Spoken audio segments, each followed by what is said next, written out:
అందరికీ నమస్కారం అండి. పూర్వం రోజుల్లోనండి 5, 6, 7 సంవత్సరాల్లో పెళ్ళిళ్ళు చేసేవారట. పూర్వం బాగా 3 తరాలు 4 తరాల ముందును 4, 5 తరాల ముందు. అలాగే మా ఇంట్లో కూడా ఒకటి జరిగిందండి. మా ఇంట్లో అంటే మా అమ్మగారికి మేనత్త, ఆవిడకి 6 సంవత్సరాల వయసులో పెళ్లి చేశారంట. 6 సంవత్సరాల వయసులో పెళ్లి చేస్తే భర్త ఎవరో కూడా తెలియదు పాపం ఆవిడకి. అయితే పెళ్ళి అయిన తర్వాత భర్త చనిపోయారు. ఆయనకి అప్పట్లో ఏదో దగ్గులాగా వచ్చి చనిపోయారంట. మందులు కూడా అప్పట్లో ఎంత డెవలప్ లేదు కదండి, హాస్పిటల్ కూడా. చనిపోయారంట. చనిపోతే ఆవిడ చిన్నపిల్ల, ఆవిడని అలాగే ఉంచేసారంటండి. తెల్ల బట్టలు వేసేసి ఉంచేసారంట. ఉంచేస్తే ఆవిడకి 3 అన్నగారులు, 2 అక్క చెల్లెళ్ళు, 5 వాళ్ళ అమ్మకి. ఆవిడ ఏం చేశారంటే పెద్ద అన్నగారు తీసుకొచ్చి దగ్గర పెట్టుకున్నాడు. కానీ అప్పుడు రిలేషన్లు ఎలా ఉండేయంటే అండి, వదిన గారు తల్లిలాగా ఆడపడుచుని కడుపులో పెట్టుకుని తన పిల్లలతో పాటు ఆడపడుచుని కూడా పెంచి పెద్ద చేసింది. నాకు తెలుసండి ఆవిడ అంటే. నాకు ఒక తెలిసినప్పుడు ఉన్నారు ఆవిడ, నేను కొంచెం పెద్ద అయ్యే వరకు ఉన్నారు. అయితే ఆవిడకి అప్పట్లో అత్తవారు ఒక నాను లాంటిది ఏదో ఒక బంగారం వస్తువు పెట్టారంట పెళ్ళికి. ఆ వస్తువు తీసుకుని ఈ వదిన గారు దాన్ని అమ్మేసి అప్పుడు రోజుల్లో డబ్బులుంటే అలా చేసి ఆవిడకి పేరున పక్కన పెట్టేసి ఉంచేసారు.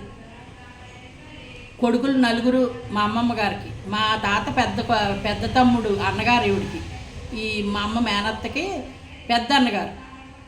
అన్నగారులు ఇద్దరు చెరో ఊర్లోనూ ఉన్నారు. అప్పుడు ఏం చేసిందంటే ఈవిడి కొడుకులతో పాటు కూతుర్లు ఇద్దరు, 4 కొడుకులు, 6 సంతానం మా అమ్మమ్మకి. 6 పాటు ఈవిడ కూడా ఒక కూతురులాగా పెంచేసింది, పెద్ద కూతురులాగా. పెంచిన తర్వాత అండి ఆవిడకి ఇంకా ఏమీ తెలియదండి. అంటే పెళ్ళి అయ్యిందని తెలుసు అంతే తప్ప, ఎంతసేపు రామభక్తురాలు, శ్రీరాముడు భక్తురాలు, ఎప్పుడు పూజతోటే ఉండేది మహాతల్లి. ఈ రూమ్ అంతాను ఆవిడ ప్రత్యేకంగా ఒక ఇల్లు వేసి ఇంట్లో పెట్టారు. ఆ రూమ్ అంతా కూడానండి మంచి పరిమళాలతో ఉండేది. రాముడు, సీత, లక్ష్మణుడు, ఆంజనేయ స్వామి ఉండేవారు. ఇంకా వేరే విగ్రహాలు పెట్టుకునేది కాదు. ఊర్లో ఎవరైనా చనిపోతే ఆ ఊర్లో చనిపోయి తీసుకెళ్ళేంత వరకు భోజనం చేసేది కాదు. అంటే అప్పుడు పద్ధతులు చెప్తున్నాను నేను. మరి అవన్నీ ఇప్పుడు పాటించాలంటే కుదురుతుందండి? సాంప్రదాయం, హిందుత్వం అయ్యి అనుకుంటున్నాం కదా మనం. అప్పుడు రోజులు అవి. పెళ్ళి లేకుండా వయసు అయిపోయి ఆవిడకి దగ్గర 90 ఏళ్ళు వచ్చే వరకు అలాగే ఉంది ముసలమ్మ. మేము ఎదిగాము. ఆ ముసలమ్మకి అప్పటికి 85, 90 వచ్చేసి ఉన్నాయండి ఆ మామకి. మాకు ఇంకా వాళ్ళ ఏళ్ళ అని తెలియకుండా పెరిగేమేమో. ఆవిడని చాలా గౌరవంగా చూసేవారు. ఎవరికైనా జ్వరం వస్తే బొట్టు పెట్టేది, ఈ బూది బొట్టు పెట్టేది, కుంకుమ బొట్టు పెట్టేది. ఆవిడ బొట్టు కానీ ఎప్పుడు గాజులు కానీ ఏమి వేసుకోకుండా, చేతికి కనీసం ఇత్తడి గాజు కూడా వేసుకుంటాం తెలియదండి నాకు.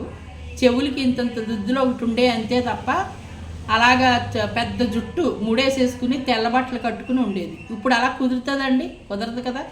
అప్పుడు సాంప్రదాయం పాటించారంటే అది వేరు, ఆ కల్చర్ వేరు అప్పుడు. ఇప్పుడు ఆ కల్చర్ ఉంటే బతకలేరు మనుషులు. అలాగా పాపం అంత అన్నం వండుకుని ఆ దేవుడికి నైవేద్యం పెట్టుకుని తిని కాలక్షేపం చేసింది. భర్త, పిల్లలు, సంసారం ఏ జోలికి వెళ్ళలేదు. అంత నిక్కచ్చిగా అలాగా బతికింది. మేనల్లుళ్ళు అందరూ చక్కగా పువ్వుల రథంలాగా పంపించారు ఆవిడ్ని. చక్కగా అందరూ చూసేవారు. వచ్చిన మేనల్లుళ్ళు భార్యలు కూడా చూసేవారు. ఆవిడ పేరు ఎంకమ్మ. అప్పుడు రోజుల్లో ఎంకమ్మ అని అందరూ అనేవారు. అందరూ ఎంకమ్మామ. అంటే అలాంటి వాళ్ళు అప్పుడు ఆ నీతి, ఆ పద్ధతులు అవన్నీ అప్పుడు ఉండేయండి. ఇప్పుడు ఎలా కుదురుతుందండి? ఈ జనరేషన్లో కుదురుతుందా? భర్త చనిపోతే తప్పనిసరిగా పెళ్లి చేసేయాలి వెంటనే. మరి ఇంకో తప్పు జరగకుండా, ఒకళ్ళ చేత నింద పడకుండా ఇప్పుడైతే పెళ్ళే చేసేయాలి కదండి. నా దృష్టిలో భర్త చనిపోయిన వాళ్ళని అలా వదిలేసి ఊరుకోకూడదు. పెద్దోళ్ళు అయ్యి పిల్లలు పెద్దోళ్ళు అయిపోయి పెళ్ళిళ్ళు అయిపోతే తప్పదు ఇంకా వాళ్ళకి.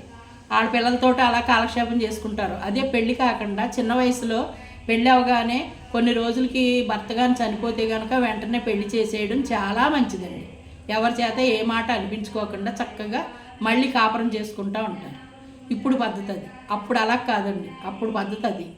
ఇది ఎందుకు చెప్తున్నానంటే జనరేషన్ మారే కొలిది మన పద్ధతులు కూడా మారిపోయినాయి. ఆ పద్ధతుల్లో నడవాలంటే ఎలా కుదురుతుందండి? కన్యాశుల్కం ఉండేది అప్పుడు. ఒక ఒక ఆడపిల్లని తెచ్చుకోవాలంటే డబ్బులు పెట్టుకుని కొనుక్కుని తెచ్చుకునేవారు, బంగారం పెట్టి డబ్బులు పెట్టుకుని. మా అమ్మనే మా నాన్న డబ్బులు పెట్టుకుని కొనుక్కున్నాడు అని అనేది మా అమ్మ. అలాగా ఇప్పుడు లేదు కదా, మరి ఎదురు కట్నం ఇచ్చి తెచ్చుకుంటున్నారు ఇప్పుడు. కానీ ఇప్పుడు మళ్ళీ కట్నాలు ఇచ్చుకోవటాలు పుచ్చుకోవటాలు లేవు. పుట్టినే మామూలుగా చక్కగా పొజిషన్ బాగుండి ఉద్యోగాలు చేసుకుంటున్నారు, ఇద్దరు పెళ్ళిళ్ళు చేసుకుంటున్నారు, బాగానే ఉంటున్నారు. కానీ అప్పుడు రోజులకి ఇప్పుడు రోజులకి వ్యత్యాసం చెప్తున్నానండి నేను. అప్పుడు రోజుల్లాగా ఇప్పుడు ఉండవు, ఇప్పుడు రోజుల్లాగా అప్పుడు ఉండవు కదా.